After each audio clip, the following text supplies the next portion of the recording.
வணக்கம் நண்பர்களே, இது நங்கூரம். நான் முருகேசன். இந்த காணொலியை பார்க்கும் நண்பர்கள் தயவுசெய்து லைக் பண்ணுங்கள், ஷேர் பண்ணுங்கள், கமெண்ட் பண்ணுங்கள்.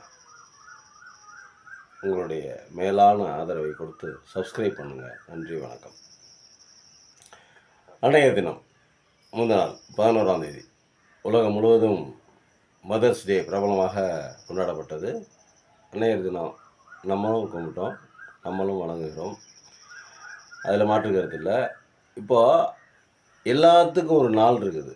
அன்னையர் தினத்துக்கு ஒரு நாள் இருக்குது, நண்பர்கள் தினத்துக்கு ஒரு நாள் இருக்குது, காதலர் தினத்துக்கு ஒரு நாள் இருக்குது, உலக சுற்றுச்சூழல் தினத்துக்கு ஒரு நாள் இருக்குது. இந்த மாதிரி எல்லாருக்கும் எல்லாத்தையும் எல்லா ஒரு நல்ல விஷயங்களுக்கும் ஒரு நாள் இருக்குது. இப்போ சுற்றுச்சூழல் தினத்தை மட்டும் எடுத்துங்களேன்.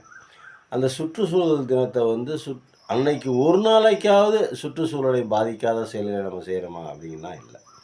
அதே போல தான் நம்ம அன்னையர் தினம். அன்னையர் தினத்தை எப்படி நம்ம கொண்டாடுறோம் அப்படின்னா, ஒரு ஒரு சம்பிரதாயம், ஒரு புரோட்டோக்கால் மாதிரி ஆயிடுச்சு. அன்னையர் தினம் அப்படின்னா அன்னையர் தினம் அவ்வளவுதான். மற்றபடி வேறு ஒன்றும் அன்னையரே போற்றுவோம், அம்மாக்களே போற்றுவோம், அவ்வளோதான். அதோட சொல்லிவிட்டு கடந்து போயிடுறோம். ஆனால் அந்த தினத்தையும் சரி, மற்ற இந்த 365 நாளையும் சரி, அந்த அன்னையர் தினம் அப்படின்னா அதுக்கு எதுக்காக அந்த பொருள் வச்சுருக்காங்க, அந்த பேர் வச்சுருக்காங்க. அந்த பேருக்குள்ளான பொருளோடு நம் அன்னையர்களை, அம்மாக்களை மதிக்கிறோமா அப்படின்னு பார்த்தா இருக்காது. இல்லை, நம்ம ப்ராக்டிக்கலாக பார்த்துக்கிட்டு தான் இருக்கோம். அன்னையர் தினத்தை கொண்டாடுறோம். இப்போ சுற்றுச்சூழல் தினத்தை எப்படி கொண்டாடுறோம்? சுற்றுச்சூழல் தினம்னு சொல்லிட்டு அன்றைக்கி பார்த்திங்கன்னா கரெக்டாக பிளாஸ்டிக் பேப்பரை போடுவோம். அன்றைக்கி பார்த்தா கரெக்டாக எங்கேயாவது எரிச்சிக்கிட்டு இருப்போம். இது சரியான விழிப்புணர்வு இல்லாததுனால அது மாதிரி நடக்கலாம். அது மாதிரி இருக்குது. ஆனால் நம்ம நாட்டில் மட்டும்தான் இந்த மாதிரி சுற்றுச்சூழலை மதிக்காதவர்கள் நிறைய பேர் இருக்காங்க. நம்ம நாட்டில் மட்டும்தான் அதே போல் அன்னையர் தினம் இப்போ பார்த்திங்கன்னா இப்போ வழிபடுற தெய்வங்கள் பூராவுமே பெண் தெய்வங்களாக தான் இருக்காங்க. மாரி, காளி, சூலி, அங்காள பரமேஸ்வரி, நிறைய சாமிகள், லட்சுமி, சரஸ்வதி, நிறைய சாமிகள் பெண்களின் பேரால் தான் பெண்களை தான் மதிக்கிறோம்.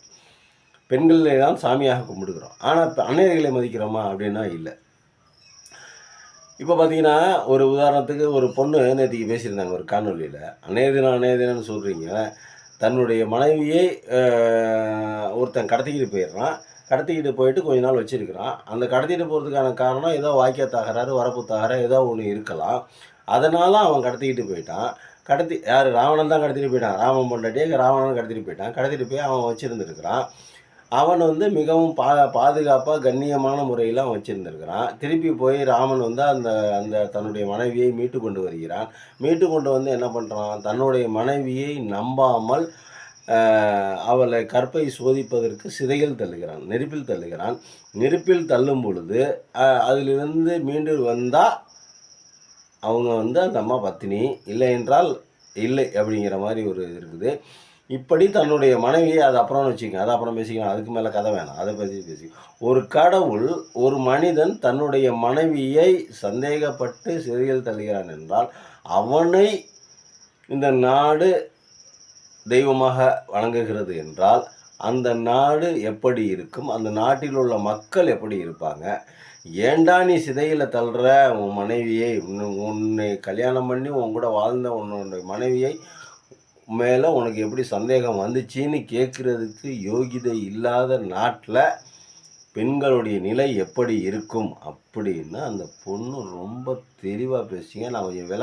நான் கொஞ்சம் இழுத்து பேசுகிறேன். அந்த பொண்ணு 4 வரையில் நறுக்குன்னு முடிச்சிருக்குது. காணொலி உலாவுது, நீங்கள் வேணால் தேடி பாருங்கள். நீங்கள் ஃபேஸ்புக்கை ஓப்பன் பண்ணாவே அந்த பொண்ணோட காணொலி வந்துடும். ராமனை பற்றி அவ்வளவு புகழ்ந்து பேசியிருக்காங்க அந்த பொண்ணை. இப்போ நம்மளும் அதே தான் சொல்கிறோம். பெண்களே மதிக்கிறாங்களா அப்படிங்கிறது தான் எனக்கு. ஒரு வீட்டுக்கு வந்த மருமகளை மாமியார் மதிக்கிறது இல்லை, மாமியாரை மருமகள் மதிக்கிறது இல்லை. இப்போ ஒரு பொண்ணு, அந்த பொண்ணும் நாளைக்கு அன்னை தானே, நாளைக்கு அம்மா தானே. தன்னுடைய மகளை ஒரு தகப்பன் மதிக்கிற அளவுக்கு தன்னுடைய அம்மாவை மதிக்கிறானா? இல்லை. தன்னுடைய மனைவியை மதிக்கிற அளவுக்கு தன்னுடைய அம்மாவை மதிக்கிறாங்களா? இன்னைக்கு எவ்வளோ பேர் ஒரு கேள்விக்குறி. தன்னுடைய அம்மாவை மதிக்கிற அளவுக்கு தன்னுடைய மனைவிகளையும் மதிக்கிறாங்களா? நிறையா. அதில் ஒரு சிலர் இப்படி நிறைய முரண்பாடுகளோடு தான் நம்ம வந்து அன்னையர் தினத்தை கொண்டாடுறோம். இன்னும் நிறைய யோசித்து பார்க்க வேண்டியது. 10 மாதம் சுமந்து ஒரு குழந்தையை பெற்றெடுத்து அதை ஈ கடிக்காமல் எறும்பு கடிக்காமல் அதை பொத்தி பொத்தி பொத்தி பொத்தி வச்சிருந்து பாதுகாத்து அதை வந்து இந்த பூமிக்கு பரிசளித்து அவனை வளர்த்து ஆளாக்கி எவ்வளவு கஷ்டம் தெரியுங்களா? நம்ம வந்து ஈஸியாக கடந்து போயிடுறோம். எங்கே கடந்து போயிடுறோம் அப்படின்னாக்கா, நேராக கொண்டு போய் முதியோர் இல்லங்களில் சேர்க்குற அவலங்கள் எத்தனை இருக்குது. அம்மாவையும் அப்பாவையும் பார்த்துக்க முடியல, நேரம் இல்லைன்னு பல காரணங்கள் பல இருக்கலாம். ஒரு கெட்ட காரியம் செய்கிறதுக்கான காரணங்கள் பல சொல்லலாம். இப்போ நல்ல காரியம் செய்கிறதுக்கு காரணம் சொன்னீங்கன்னா அது ஓகே. கெட்ட காரியங்கள் செய்கிறதுக்கான காரணங்கள் சொன்னீங்கன்னா அது வந்து நம்ம சிந்திக்கணும் இல்லையா? முதியோர் இல்லங்களில் போய் பாருங்கள். நல்ல நகரங்களில் பெரிய பெரிய நகரங்களை பாருங்கள், முதியோர் இல்லங்களை பாருங்கள். இன்னும் ரொம்ப பொங்கி வலியுது, இடம் கிடைக்க மாட்டேங்குது. காரணம் என்ன அப்படின்னா, வீட்டில் வச்சு பார்த்துக்க முடியல, டார்ச்சர் தாங்க முடியல. ஏதாவது ஒன்று ஒரு காரணம் சொல்கிறாங்க, டார்ச்சர் தாங்க முடியல, ரொம்ப இதாக இருக்குது, அப்படி பேசுகிறாங்க, இப்படி பேசுகிறாங்க. இப்படியெல்லாம் வந்து முதியோர்களை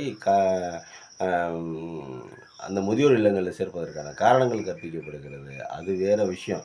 என்னதான் காரணங்கள் இருக்குது, நம்ம கூட இருந்து பார்த்துக்கிற மாதிரி ஒரு மக்கள் வந்து நாகரிகமாயிட்டாங்க, நகரமயலாக ஆயிடுச்சு, ஃபாரின் கல்ச்சர் உள்ளே வந்துடுச்சு, எல்லாருமே படிச்சிட்டோம், எல்லாருமே தாண்டிட்டோம், இது ஒரு ஒரு ஸ்டேஜுக்கு மேலே தாண்டி போயிட்டோம். எல்லாம் கரெக்டு தான். அதுக்காக அம்மா இல்லைன்னு ஆயிருமா? அதுக்காக அப்பா இல்லைன்னு ஆயிருமா? அன்னையை போல் ஒரு தெய்வம் இல்லை அப்படின்னு சொல்லி ஒரு பாட்டு. அவர் அடிதோட மறுத்தவர் மனிதர் இல்லை. அன்னையை போல் ஒரு தெய்வம் இல்லை, அவர் அடிதோட மறுத்தவர் மனிதர் இல்லை அப்படின்னு சொல்கிறோம். அம்மா தான் உலகத்தின் தெய்வம். நம்மளுடைய பிறப்புக்கு, நாம் இந்த பூமியில் ஜனித்ததற்கு, நம்ம அருந்துவதற்கு அம்மா தான் ஒரு காரணம். அந்த அம்மாவை கும்பிட மாட்டான், அந்த அம்மாவுக்கு இழிச்சு பேசுவான், அந்த அம்மாவுக்கு சரியான கஞ்சி ஊற்ற மாட்டான். ஆனால் கோயிலில் போய் 1000 கணக்கில் செலவு பண்ணுவான். கோயிலில் உண்டியலில் போய் 5000 ரூபா போடுவான். பெத்த தாய்க்கு ஒரு நல்லதாக ஒரு புடவை எடுத்து தர மாட்டான். பயம் அவனுக்கு. அதுக்கு தான் சொல்கிறேன், ஒரு நல்ல காரியம், ஒரு கெட்ட காரியம் செய்கிறதுக்கு நிறைய காரணங்களை நம்ம அடுக்கிறோம். ஆனால் அந்த காரணங்கள் எந்த மாதிரியான காரணங்களாக இருந்தாலும் சரி, மனைவிக்கு பிடிக்காமல் இருக்கலாம், மனைவிக்கு தெரியாமல் செய்ய முடியாமல் இருக்கலாம், நிறைய இடர்பாடுகள் இருக்குன்னு வச்சுங்க. என்ன தான் காரணங்களாக இருந்தாலும் அனைத்தையும் கலைந்து நம்ம ஒரு நல்ல காரியத்தை செய்யணுமா இல்லையா? ஒரு கெட்ட காரியத்தை கெட்ட காரியத்தை செய்கிறதுக்கு பதிலாக ஒரு நல்ல காரியத்தை செய்கிறதுக்கான தடைகளை கடந்து தான் நல்ல காரியம் செய்யணும். அது நல்ல காரியம் தானே, அப்படி தானே நம்ம பார்க்கணும். கோயிலில் போய் ஊராக போய் கோயிலை போய் சுற்றி என்ன புரியும்? குலதெய்வம், உன்னை பெற்றவள், உன்னை பெற்றெடுத்தவள் இந்த வீட்டில் இருக்கும் பொழுது நீங்கள் நம்மளுடைய அம்மாவை பார்க்காம கோயில்லையும் குரத்தையும் பரமசிவனுக்கும் மாரியாய்க்கும் எந்த சாமியாகவே இருக்கட்டும், அதுக்கு எந்த கடவுளாகவே இருக்கட்டும், கடவுள்களுக்கு செய்து என்ன புண்ணியம்?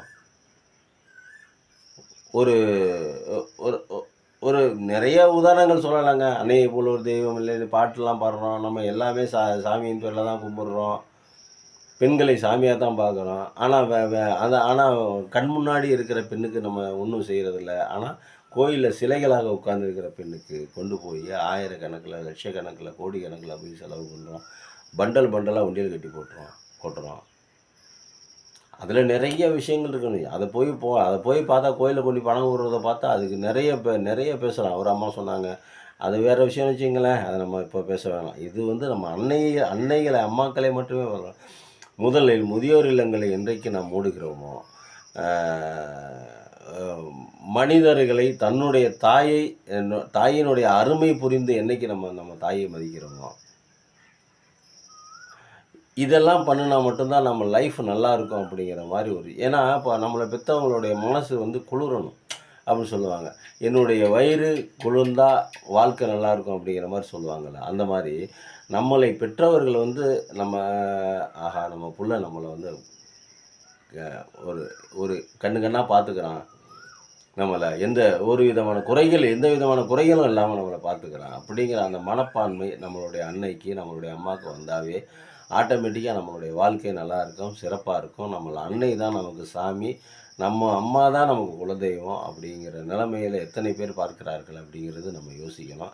நம்ம வந்து இப்போவும் சொல்கிறோம், பலவித முரண்பாடுகளோடு தான் நம்ம ஒவ்வொரு தினங்களையும் கொண்டாடுறோம்.